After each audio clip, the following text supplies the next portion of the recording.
नमस्कार। मैं Dhananjay Kumar the public India में आपका स्वागत। उत्तराखंड रणभूमि बना हुआ है। उत्तराखंड के सामाजिक कार्यकर्ता, आम लोग, दूसरी पॉलिटिकल पार्टियों के लोग सड़कों पर हैं और कई दिनों से वहां आंदोलन चल रहा है। और आंदोलन का जो मुख्य बिंदु है वो अंकिता भंडारी का मामला है। लेकिन इसमें सिर्फ अंकिता भंडारी का मामला नहीं है। पिछले धामी सरकार के दौरान या कहिए बीजेपी सरकार के दौरान उत्तराखंड में जो हुआ है, जिस जिस कदर हिंदू मुसलमान हुआ है, जिस तरह से उत्तराखंड की प्रकृति के साथ, पहाड़ के साथ खिलवाड़ किया गया है, वहां की संस्कृति के साथ खिलवाड़ किया गया है, उसको लेकर के भी लोगों में आक्रोश है। और वो तमाम मिल करके जन आक्रोश में बदला हुआ वो सड़कों पर है। लेकिन धामी सरकार लगातार ये कोशिश कर रही है कि ये इसको दबा दिया जाए। बीजेपी की एक रणनीति होती है, वो जानते हैं कि आप कितने दिन तक सड़कों पर रहेंगे। आप याद कीजिए, किसान आंदोलन जब हुए, 13 महीने तक डटे रहे किसान, और किसान आंदोलन को कुचलने के, किसानों को हताश करने के तमाम प्रयास बीजेपी ने किए। वो तो किसान थे जो टिके रहे। बीजेपी को लगता है कि उत्तराखंड के लोग कुछ दिन सड़क पर हैं, फिर थक हार करके घर चले जाएंगे और होगा वही जो हम चाहते हैं। जबकि अंकिता भंडारी के मामले में भी जो स्थिति है कि सीधा सीधा आरोप है बीजेपी के नेता पर, और इस बात का गुस्सा है पूरे आम आदमी को कि उनकी बेटियां वहां सुरक्षित नहीं। धामी धामी उस पर कुछ बोल नहीं रहा है, और जो उन्होंने बोला है मैं आपको सुनाता हूँ, फिर आगे बात करूंगा। धामी, सुनिए क्या बोलते हैं इस मुद्दे पर। प्रकरण में राज्य की जनता को भी कहीं ना कहीं सबने संवेदनशीलता के साथ इस मुद्दे पर विशेष रूप से अपनी भागीदारी भी की है, अपना मत भी दिया है। लेकिन सबसे ज्यादा प्रभावित उनके माता पिता, परिवार के लोग उनके हुए हैं।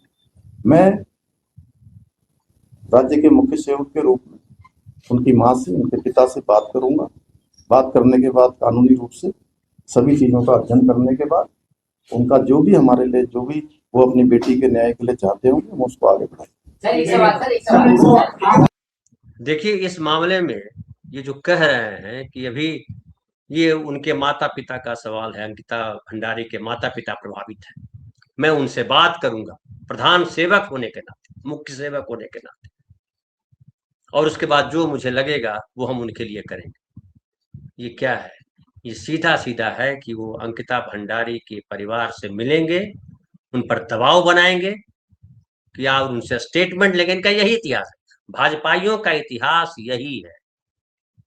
ये जब सत्ता में होते हैं तो येन केन प्रकारेन वही करते हैं जो करना चाहते हैं। और न्याय व्यवस्था हो, कानून व्यवस्था हो, मानवीय व्यवस्था हो, सारी व्यवस्थाओं को ये ध्वस्त कर देते हैं। अब याद कीजिए, मैं एक दिन चर्चा मैंने की थी, गुजरात में भी यही हुआ था। जिस लड़की की जासूसी की जा रही थी, साहेब के लिए जो जासूसी करवा रहे थे, आर्किटेक्ट लड़की थी जिसने भुज में सरकार का साथ दिया था, मोदी जी जिसमें इंटरेस्ट ले रहे थे, उसमें उसके फादर से लिखवाया गया कि हमारी बेटी को असुरक्षा थी, हमारी बेटी की जान को खतरा था, इसके लिए वो जासूसी करवाई जा रही थी। ये दुनिया का पहला होगा, पहली घटना होगी जिसमें जासूसी करवाई जा रही थी कि जान को खतरा है। जान को खतरा रहेगा या किसी और किस्म का खतरा रहेगा तो उसके साथ पुलिस को लगाया जाएगा। तो ये यहाँ भी वही खेल दाव चलना चाह रहा है कि वो अंकिता भंडारी के परिवार से मिलेंगे, उनके माता पिता से मिलेंगे, संवेदना जताएंगे, जो जरूरी कार्रवाई होगी वो करवाएंगे। अभी अध्ययन कर रहे हैं। अंकिता भंडारी का मामला कल का मामला नहीं, 2 साल से ज्यादा, 3 साल के लगभग 4 साल के करीब होने को आ गया, शायद 22 की घटना है। और अब तक इन्होंने अध्ययन नहीं किया, इनको पता नहीं। सोच लीजिए किस तरीके से इनकी सरकारें काम करती है बीजेपी की। और अब जब इतना मामला उठ गया, अब तक तो ये भी चल रहा है 10-15 दिनों से, जब वो विधायक की, पूर्व विधायक की पत्नी ने वीडियो बनाया और वायरल किया कि हमें और वो विधायक जो है बोला कि किस तरह से उस लड़की को, अंकिता भंडारी के लिए को दूसरे नेताओं के सामने भेजे जाने की बात जब उसने की और किस तरह से उसे मारा गया, वो सारी जब बातें हुई, और ये भी स्पष्ट है कि वो जो जिस कमरे में ये घटना हुई उसको किस तरीके से बर्बाद किया गया, उसको ध्वस्त किया गया बुलडोजर चला करके, ताकि कोई सबूत न मिले। तो लगातार ये साबित हुआ है कि अंकिता भंडारी के मामले में जो प्रशासन को, जो कानून व्यवस्था को काम करना था वो नहीं किया। ये भी है कि अदालतें जो बड़ी कई जगह जो गैर बीजेपी सरकार है वहां बड़ी सक्रिय दिखाई पड़ती है, जो मोटे लेती है, लेकिन उत्तराखंड में वो भी नहीं हो पाया। और अब जब मामला फिर से उभरा है तो इसको दूसरे तरीके से भी ढकने का प्रयास किया जा रहा है। एक और वीडियो तो नहीं मैं दिखा पाऊंगा क्योंकि कॉपीराइट का सवाल, के लिए स्लाइड दिखाता हूँ। देखिए धामी क्या कह रहे हैं। धामी जो अभी पोस्ट किया है, अब जब हम प्रोग्राम कर रहे हैं उससे 20 घंटा पहले का है, उनके पुष्कर सिंह धामी जो चीफ मिनिस्टर है वहां के, उनके ट्विटर हैंडल पे, एक्स हैंडल पे देखिए क्या लिख रहा है। मदरसों की आड़ में नाम कुछ काम कुछ जैसी गतिविधियां किसी भी सूरत में स्वीकार नहीं। देवभूमि उत्तराखंड में ज्ञान और विज्ञान और आधुनिक शिक्षा ही प्राथमिकता है। यहाँ 500 वर्ष पुरानी कबीलाई या कट्टर सोच को पनपने नहीं दिया जाएगा। राज्य की अस्मिता, सुरक्षा और भविष्य से किसी भी कीमत पर खिलवाड़ नहीं करने दिया जाएगा, समझौता नहीं। और ये जो पुष्कर सिंह धामी कह रहे हैं, क्या कह रहे हैं, इसको कहते हैं कि भटकाने का प्रयास कर रहे हैं। जो अंकिता भंडारी का मसला है उसमें वो कह रहे हैं अध्ययन करेंगे। अंकिता भंडारी का जो मामला है वो कह रहे हैं उनके पिता और परिवार का मामला है, जबकि अंकिता भंडारी का मामला है किसी एक व्यक्ति का मामला नहीं है, वो राज्य की जो उत्तराखंड है उसकी प्रतिष्ठा से जुड़ा हुआ मामला है, उसकी अस्मिता से जुड़ा हुआ मामला है। अंकिता भंडारी सिर्फ एक लड़की नहीं है बल्कि उत्तराखंड की तमाम लड़कियों की प्रतिनिधि है। उत्तराखंड में कोई पहला मामला नहीं है।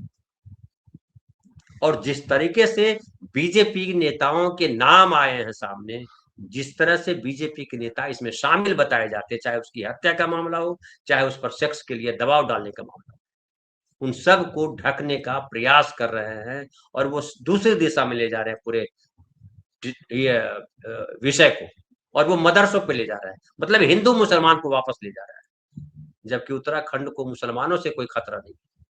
कहीं नारा नहीं लग रहा है उत्तराखंड में कि हमको मुसलमानों से खतरा है, नारा लग रहा है इनको भाजपा के नेताओं से खतरा है।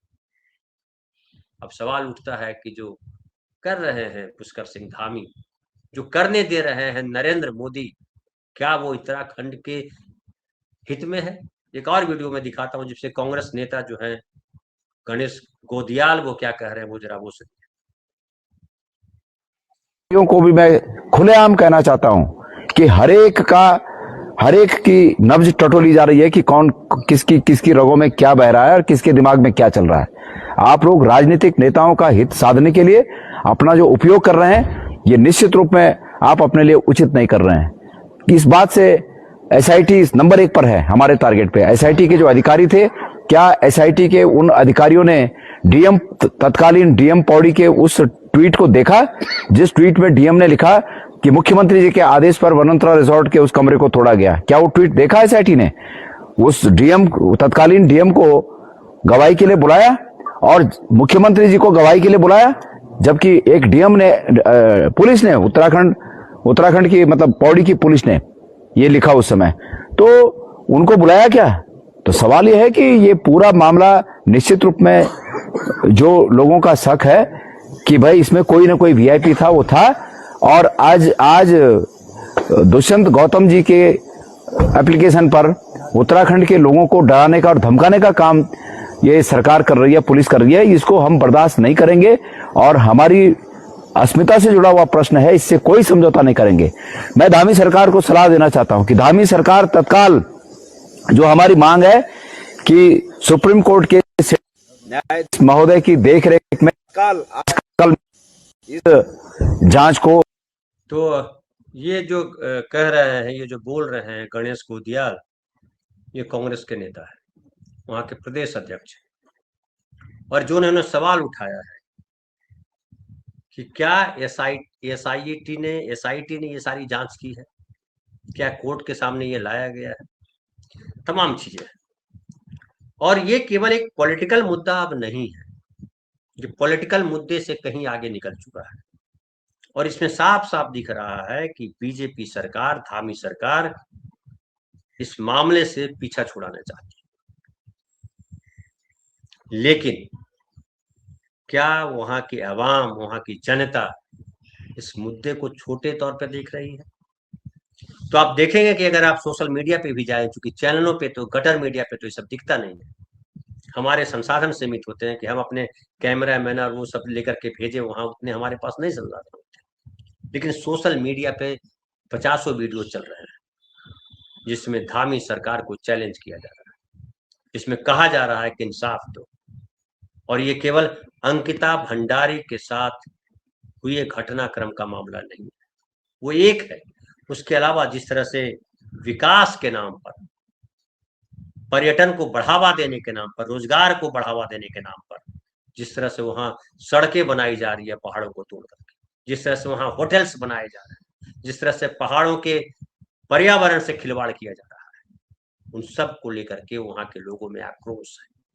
आक्रोश इस बात को लेकर के भी है कि बीजेपी ने हिंदू मुसलमान के अलावा वहां कुछ किया नहीं। जो हिंदू मुसलमान दोनों मिल करके रह रहे थे, आप जान लीजिए कि वहां जो मजार हैं, वो ज्यादातर मजार जिसको तोड़ा इन लोगों ने, वो हिंदुओं ने बनाए हैं।